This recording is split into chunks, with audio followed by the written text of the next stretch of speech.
How much money are MPs earning?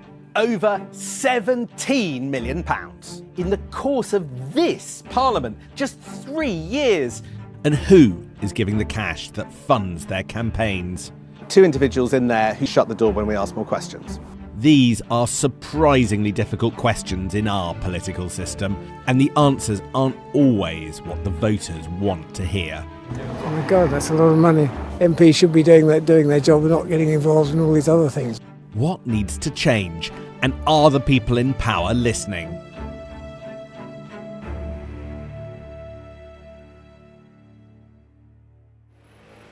This year, Sky News has been tracing the flow of money through our political system. We've investigated second jobs, donations, and the groups that exist in the margins of Westminster. And with our partners Tortoise Media, created a tool that allows you to follow the money. This month we revealed the scale of MPs' commitment to their second jobs and the familiar faces earning big money. The Westminster Accounts Project is about showing the public about the overlap of money and politics, and it's triggered calls for change from across the political spectrum. But few have the power to put this subject on the agenda of government. Lord Evans is the most senior ethics watchdog in the country, directly advising the Prime Minister. Do you think, from everything you know at the moment, there are some MPs for whom the focus isn't clearly on their constituents? There have been some quite well-documented cases where it's hard to argue that this person is putting their main focus on their parliamentary duties given the amount of time that they appear to be giving to other activities. But at the moment we don't have any sense of what's reasonable, and we have some transparency, but do you think that goes far enough? I think the transparency isn't bad, and it's helped by the sort of work that Sky has done on the database and the tool. I think that's very valuable, because one of the recommendations we made in the past is that the material needs to be easier to search and more accessible, and I'm told that's going to happen. But at the moment, it's quite difficult to find out that information and put it together. That's important because an ordinary person needs to be able to find this information if they want it. Is there something you think should be done now to change the system? We've encouraged the House authorities, the parliamentary authorities, to look at whether there are indicative limits to how much time somebody is putting into their external interests.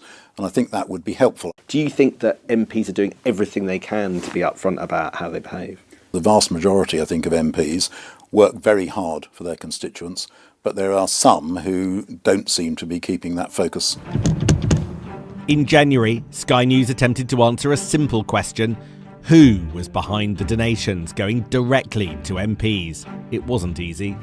Is anyone in there? Does anyone work in there? There doesn't seem to be anybody here. Do you think that the rules around donations at the moment are tough enough, particularly with donations that go direct to MPs? No, I don't. And I don't think there is enough information about where money is coming from. I don't think it's easy to identify who is giving money. I think there are still risks of foreign money coming into the political process here. We made a number of recommendations on this. The government have not accepted those. We think that's a mistake. We have been assured, and this has been said repeatedly by the government, that the rules are strict and rigorous. That's not our view. The rules are not strict, they are not rigorous, and they are insufficiently transparent. What do you think the danger is? What is going wrong at the moment? Can you spell out where the problem lies and what the solution needs to be? There are two problems. The first problem is lack of real openness. And just to say I have been given money by company X, when you can't work out where company X got that money from, who actually controls that company, that's really not a satisfactory way of discharging responsibility for openness. And it's also very important that we can protect the political system from improper influence, whether that's from business interests, whether that's from extreme political interests, or whether that's from foreign powers. And transparency is a really important part of that.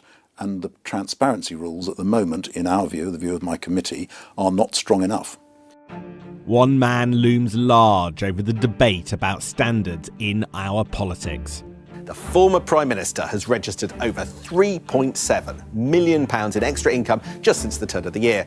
Boris Johnson, how much are they paying you? Why aren't you doing this in Parliament? Boris Johnson's behaviour in and out of office has left a mark. Now, there are some in Westminster who think that standards are actually at the lowest ebb than they have been for many, many years. Do you agree with that? And why do you think people think that at the moment? Well, there's been a lot of publicity over the last 2 or 3 years on standards issues, some of which have been very disgraceful episodes. So it's understandable that people are concerned. Which would you say were the worst? I think it started with the Owen Paterson case, where somebody who was clearly breaching parliamentary rules went through due process, and there was an attempt to change the rules in the middle of the process. That's not the right way to behave. That can't be the right way to behave in public office. And I think that started a series of events, and we saw it with Partygate and various other sort of behavioural issues and bullying and all the rest of it. I have to ask this because the common thread between the episodes that you identified is Boris Johnson. Was Boris Johnson bad for standards as Prime Minister? Well, it's not for me to point the finger at particular politicians.